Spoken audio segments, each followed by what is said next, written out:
경험해보고 싶은 역사적 순간이나 특정한 시대가 있나요? 경험해보고 싶은 역사적 순간, 다른 역사적 사건이라기보다 세종대왕하고 같이 한번 일을 해보고 싶긴 해요.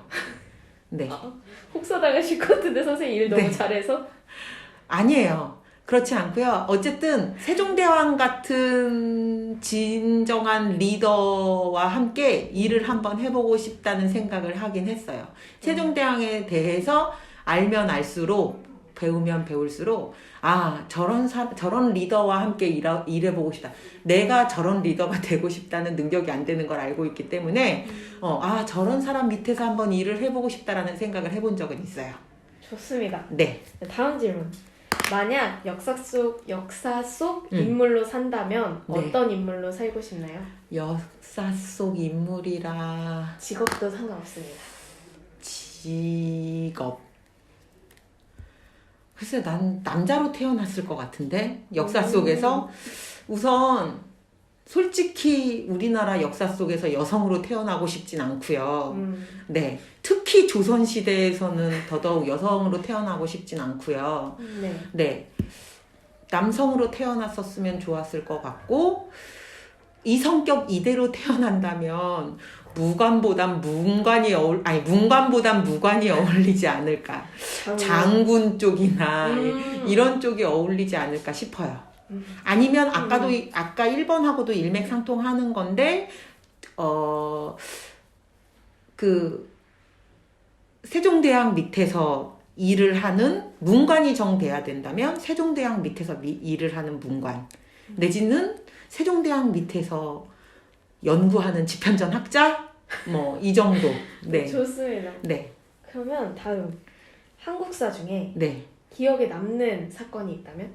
한국사 중에 기억에 남는 사건이라 뭐 사실 되게 많은데 국사를 배우면서 저는 국사를 되게 중시하는 사람 중에 하나고 국사를 우리가 열심히 공부해야 하는 사람이라고 생각하는 사람 중에 하나인데 다 여러 가지 사건들이 있는데 사실은 우리나라는 워낙 지리적인 위치 자체가 너무 열강들 사이에 끼어 있는 나라고 해서 그리고 크기 사이즈 자체도 크지도 않고 이래서 지금 퍼뜩 떠오르는 것들은 여러 가지 그 치욕의 역사들이 먼저 떠오르는 것 같아요. 되게 막 자랑스럽고 막 이런 순간보다는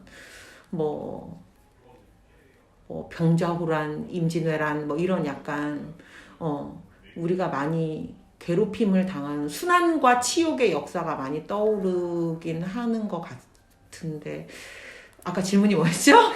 기억에 남는 기억에 사건. 남는 사건. 글쎄요, 기억에 남는 사건. 그냥 그런 생각은 해본 적 있어요. 그런 병자호란이나 임진왜란 같은 시대나 아니면 경신대기근 이런 때에 태어났으면 정말 너무 사는 게 괴로웠겠다. 인생 삶 자체가 너무 고난이었겠다라는 생각은 해본 적이 있어요. 갑자기 그 생각이 나네요. 네. 좋습니다. 네. 우리나라 역사 교육을 공교육에서 네. 받으셨죠? 네, 받았죠. 그러면 그 받았던 경험에서 네. 아쉬운 점이 있다면? 역사 교육에서? 근데 저는 이미 받은 지가 너무 오래됐고 요즘은 많이 그때 내가 느꼈던 거에 비해서는 되게 많이 개선되고 있는 것 같긴 한데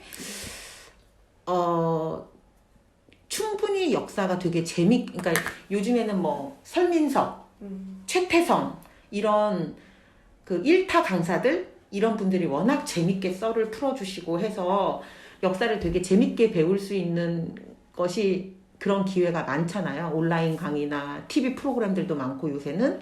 그런데 우리 때만 해도 학교 수업을 통해서 아니면 책을 통해서만 역사를 배우던 때였는데 학교 선생님이 너무 지루하신 분이면 역사에 흥미를 갖기가 쉽지 않았어요.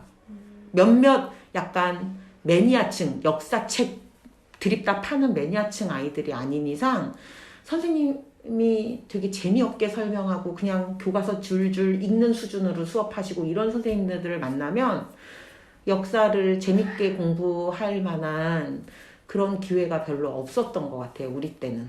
그래서 그때는 그런 게, 그러니까 내가 중학교 때 역사 선생님이 너무 재미없는 사람이어서, 재미없는 분이셔서 역사 공부가 싫었는데, 고등학교 가서 너무 재밌는 선생님을 만나니 이게 너무 재밌고, 막 앞뒤 사건, 막 이런 사건이 있었을 때 왜 그런 사건이 일어났는지 그 배경 이런 걸 다 설명을 듣고 하니 그냥 무식하게 몇 년도에 무슨 사건이 일어났구나를 외우던 중학교 때와는 다른 수업을 들으니 너무 재밌었고 그때부터 좀 관심이 저도 생긴 케이스였는데 만약 내가 그 고등학교 때 선생님을 만나지 못했으면 나는 끝까지 역사에 대한 관심을 못 가지고 그냥 자랐겠구나 그런 생각을 한 적이 있거든요.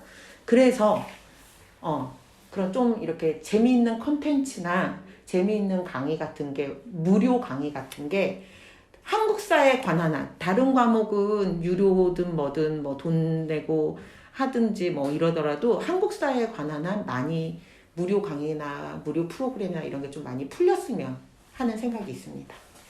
혹시 교과서에서는 뭔가 아쉬운 점이 없었을까요? 교과서는 제가 최근 교과서는 사실 안 봐서 잘 모르겠고요. 저 공부할 때 교과서는 근현대사가 매우 부족했어요. 옛날은. 네, 그래서 그 부분이 또 근현대사 부분이 이제 대학 가서 공부하게 되면서 고등학교 때 뭐 이런 걸 안 가르쳤지? 한 생각이 있었고, 네. 그래서 그 부분 지금은 근현대사가 그래도 꽤 많이 들어가는 걸로 알고 있거든요. 물론 삼국시대도 중요하지만 삼국시대보다는 사실 그 중요성을 굳이 따지자면 근현대사가 우리 삶에 더 밀접한 영향을 끼치고 더 중요하다고 생각하기 때문에 근현대사 부분이 보완이 됐으면이라는 생각을 했었는데 보완되고 있는 것 같습니다. 좋습니다. 네. 마지막 질문입니다. 네. 역사를 예술 작품으로 만드는 경우가 많잖아요. 네. 뮤지컬이나 네, 영화처럼 네. 그런 것으로 표현하는 것에 대해 네. 어떻게 생각하시나요? 저는 긍정적이라고 생각은 하는데요. 많이 알릴 수 있다는 점에서 긍정적이라고 생각은 하는데 또 어떤 면에서 그러니까는 그 한 편의 뭐 뮤지컬이나 한 편의 그 영화나 그것만 보고 편협된 시각을 갖는 것에 대해서는 걱정이 되긴 합니다. 예. 예를 들어 왜 저기 고종의 와이프가 이름이 뭐였지? 무슨 황후지? 갑자기 명성황후 같은 경우도 되게 그분이 부정적인 역할도 많이 했는데 드라마에서 되게 나는 조선의 국모다 하며 되게 좋은 모습만 드라마에서 그려서 되게 미화되지 않았나 뭐 예를 들어 약간 그런 면들이 걱정이 되긴 해요. 학생들이 제대로 된 역사를 공부하지 않고 그 드라마만 보고 명성황후는 조선의 국모 훌륭한 사람 이렇게 받아들일까봐 네 그런 게 걱정이 되긴 합니다. 끝입니다. 네. 자.